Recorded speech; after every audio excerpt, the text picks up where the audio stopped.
नमस्कार देवी और देवता, मैं अजीत आपका स्वागत करता हूं आपके अपने चैनल कंप्यूटर बात पर। आरएक्सजेएस की इस वीडियो के अंदर हम लोग बात करेंगे मैप ऑपरेटर के बारे में। ये एक ट्रांसफॉर्मेशन ऑपरेटर है जिसकी मदद से आप क्या करते हो, जब भी ऑब्जर्वेबल किसी वैल्यू को इमिट करता है तो उस वैल्यू को एक फॉर्म से किसी दूसरी फॉर्म में ट्रांसफॉर्म कर सकते हो, मैपिंग करते हो। ये वाला जो ऑपरेटर है काफी इंपॉर्टेंट ऑपरेटर है और इसका इस्तेमाल भी बहुत ज्यादा हम लोग करते हैं। चलिए चलते हैं और मैप ऑपरेटर को समझते हैं। सबसे पहले आइए एक ऑब्जर्वेबल को क्रिएट करते हैं। मैं ऑफ की मदद से एक ऑब्जर्वेबल बनाता हूँ, आरएक्सजेएस में से इंपोर्ट कर लेता हूँ ऑफ को। ऑफ की मदद से मैं कुछ वैल्यूज को इमिट करूंगा। अब मैं चाहता क्या हूं कि जो इमिटेड वैल्यूज मेरे पास हैं इनको मैं मल्टीप्लाई करना चाहता हूं 2 से। हर एक जो इमिटेड वैल्यूज को 2 से मल्टीप्लाई करना चाहता हूं। कैसे कर सकता हूं? मैं यहाँ पे इस्तेमाल करूंगा डॉट पाइप।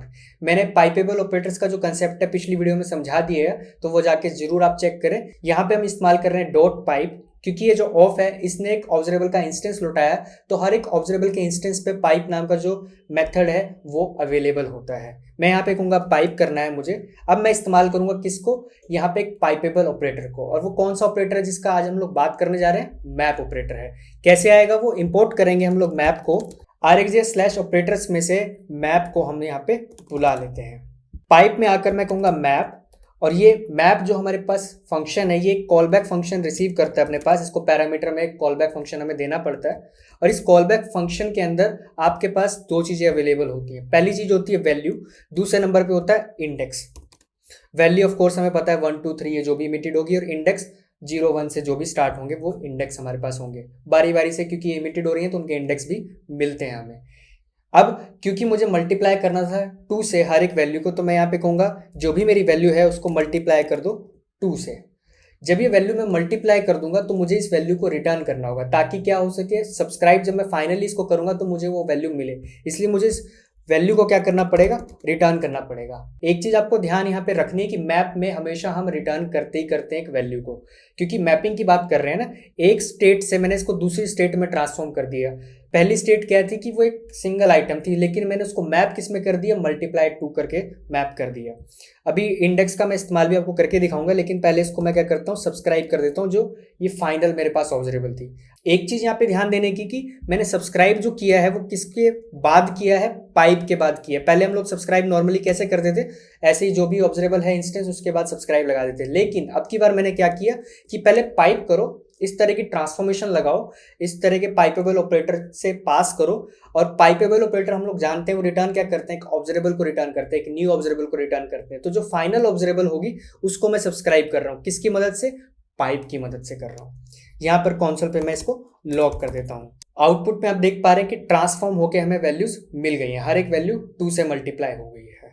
इंडेक्स का भी इस्तेमाल कर सकता हूँ, मैं चाहूँ तो ये कर सकता हूँ, जो भी वैल्यू है उसको इंडेक्स से क्या कर दो, ऐड कर दो। ऐसे भी कर सकता हूँ, इंडेक्स जो भी हमारे पास आ रहा होगा। तो ऑफकोर्स जानते हैं 1 का इंडेक्स क्या है? 0 है, तो 1 + 0 से 1 मिला, देन सो ऑन जो भी बनते रहेंगे वैल्यूज हमें वो मिलती रहेंगी।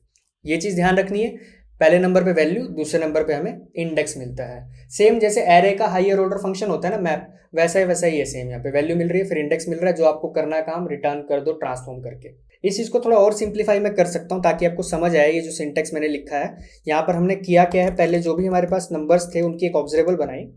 फिर ये जो ऑब्जर्वेबल थी, इसी ऑब्जर्वेबल को मैंने क्या किया? पाइप कर दिया। नंबर जो ऑब्जर्वेबल थी उसको पाइप कर दिया। इससे मुझे क्या मिला बदले में? एक नई ऑब्जर्वेबल मिली। वो नई ऑब्जर्वेबल क्या है? इसको मैं कह सकता हूँ नंबर टाइम्स 2, कुछ इस तरह का मैंने इसको नाम दे दिया। देन ये जो ऑब्जर्वेबल हमें मिली, जो फाइनल ऑब्जर्वेबल थी, उसी को मैंने क्या किया है? सब्सक्राइब किया है। तो इस तरीके का ये सिंटेक्स हो गया। पहले नंबर पे मेरे पास क्या है? ऑब्जर्वेबल जो एक्चुअल सोर्स में से आ रही है उसी को मैंने पाइप करके एक नई ऑब्जर्वेबल क्रिएट हो गई हमारे पास, क्योंकि पाइप क्या लौटाएगा? एक नई ऑब्जर्वेबल, उसी को मैंने सब्सक्राइब किया है। तो इस तरह का ये सिंटेक्स हमारे पास है। और ऑपरेशंस क्या परफॉर्म कर सकते हो? जरूरी नहीं कि ऑफ की मदद से ही हो, फ्रॉम की मदद से भी हो सकता है आपके पास। मान लीजिए कि यहाँ पे मैं फ्रॉम का इस्तेमाल करता हूँ, आरएक्सजेएस में से बुला लेता हूँ फ्रॉम को, और यहाँ पे कुछ नेम्स ले लेता हूँ। यहाँ पर मैंने कुछ नेम्स लिए और मैं क्या करूँगा, ये जो नेम्स हैं इनको अपर केस में कन्वर्ट करना चाहता हूँ। नेम्स नाम की जो ऑब्जर्वेबल है उसको पाइप किया, मैप कर दिया नेम जो है उसको अपर केस से। फिर ये नेम्स अपर नाम की एक नई ऑब्जर्वेबल मुझे मिलेगी, और इसी को मैं क्या करूँगा? सब्सक्राइब करूँगा।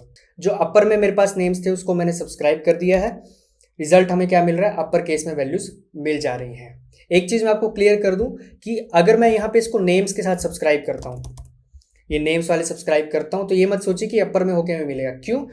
क्योंकि ये जो चीज़ है ये क्या है? इसने नई ऑब्जर्वेबल बनाई है, उसका पिछली वाली ऑब्जर्वेबल से कुछ लेना देना नहीं है। ये जो नई ऑब्जरेबल है ये डिफरेंट है। तो यहाँ पे जब मैं इसको सब्सक्राइब करूंगा, जो बाहर वाली जो पहली ऑब्जरेबल थी, तब हमें सेम वैसे ही नाम मिलेंगे। तो आप देख पा रहे हैं कि यहाँ पे हमें सेम वही नाम मिल रहे हैं। ये चीज आपको ध्यान रखनी की पाइपेबल ऑपरेटर्स हमेशा एक नई ऑब्जरेबल लौटाते हैं, और जब पाइप ओवरऑल यहाँ पे आपको लौटा रहा है जो ऑब्जरेबल, ये नई है, डिफरेंट है, इसका पिछले से कुछ लेना नहीं है। तो इसलिए फंक्शनल प्रोग्रामिंग प्लस इम्यूटेबिलिटी यहाँ पे बड़ा ध्यान रखा जाता है इस चीज का।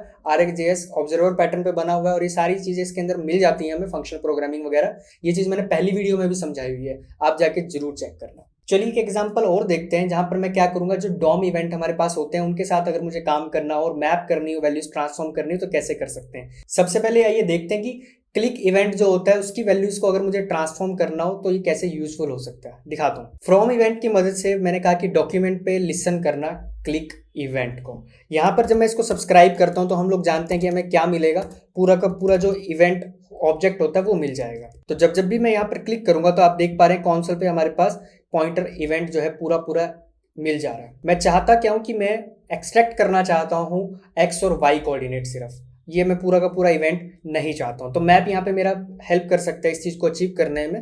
मैं इसको यहाँ से हटाता हूँ और कहता हूँ कि dot pipe map operator use किया। हम लोग जानते हैं उसमें इवेंट हमें मिलेगा। रिटर्न क्या कर रहा हूँ, ट्रांसफॉर्मेशन क्या कर रहा हूँ कि एक्स और वाई निकाल दो, सिर्फ इवेंट का एक्स और वाई, पूरा पूरा ऑब्जेक्ट नहीं। तो एक तरह की ट्रांसफॉर्मेशन हो रही है, एक फॉर्म से दूसरे फॉर्म में मैं ट्रांसफॉर्म कर रहा हूँ, एक ऑब्जेक्ट से किसी दूसरे ऑब्जेक्ट में उसको कन्वर्ट कर रहा हूँ। इसको सब्सक्राइब कर देते हैं। सेव करके इसको जब मैं चलाकर आपको दिखाता हूँ तो काफी अच्छा आउटपुट हमें मिलेगा। सिर्फ और सिर्फ क्या मिल रहा है, एक्स और वाई मिल रहा है, पूरा का पूरा ऑब्जेक्ट नहीं मिल रहा है। एक यूज केस इसका ये भी होता है फ्रॉम इवेंट वाले के साथ ही मैं आपको दिखाता हूँ। जैसे इनपुट में मैं कुछ टाइप कर रहा हूँ तो मैं चाहता हूँ कि इनपुट की जो वैल्यू है सिर्फ वो मुझे मिले।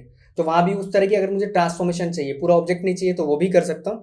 यहाँ पर पॉइंटर इवेंट की बजाय मैं कहूँगा कीवर्ड इवेंट, और ये एक इनपुट बॉक्स के ऊपर होगा, document dot gate element by ID. मैं ले लेता हूँ एक इनपुट बॉक्स, इसको मैं बनाऊंगा अभी, और इस पे कह देता हूँ कि की अप। इवेंट को लिसन करेंगे, पाइप करेंगे जो इवेंट हमारे पास आ रहा है, इसमें से कहूंगा रिटर्न करना event dot target dot value. इससे मुझे क्या मिल जाएगा, वो पूरा ऑब्जेक्ट नहीं मिलेगा, सिर्फ जो वैल्यू होगी स्ट्रिंग वाली वही मुझे मिल जाएगी। ये एरर इसलिए आ रहा है क्योंकि मुझे इसको, तो टाइपस्क्रिप्ट में हम लोग काम कर रहे हैं तो इसको बताना पड़ेगा कि नल नहीं है, एक इनपुट एलिमेंट है, HTML इनपुट एलिमेंट।